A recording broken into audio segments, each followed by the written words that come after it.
When I look back over my consulting career, I've probably been two, maybe three occasions where I felt I had to leave a client, had to walk away.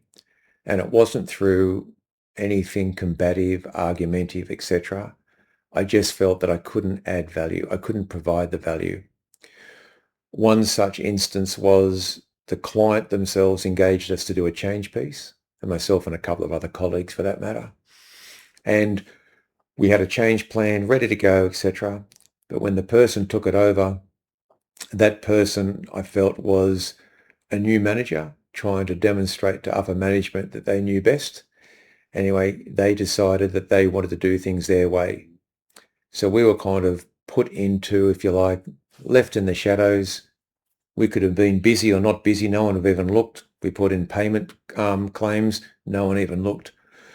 But after about 6 weeks, I went to my colleagues and I said, you know what? I don't want to do this anymore. This is taxpayers' money. They're not getting value. I just can't work this way anymore. So we quietly had a word to that manager's adjacent manager and said, look, we don't want this to come across as disrespectful. It's clear that you've got everything you need to move forward in this project. We'll just fade out at the end of the month, but please, here's all our handover documents.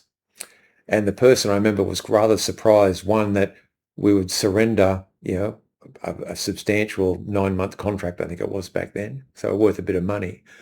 But they were also since then they were always reminded, yeah, what you did in that project, that was not many people would do that. The flow-on effect to that, because this is a very large organization, they were actually able to see we could place, and this is my favorite saying, I always place value ahead of revenue. If I can get value from it, I'm providing value too. There's something in it for both of us. But if I'm only here to be a bum on a seat and burn cash and not provide value, I don't want to do it. Knowing when to walk away from a client in that respect was easy. You've got to be careful too when walking away from a client. If a job just feels too hard for you, and that's the reason why you're leaving, you may wish to reevaluate that, maybe look at how you're addressing things and maybe try a different tactic. Because it's one thing to walk away from a client because you're not performing. It's another thing to leave a client because they're not performing. Your maturity will help you understand the two, and the timing for how that's done will come with experience. But as it always comes back to the old saying, you don't want to burn any bridges in industry because the world is a small place.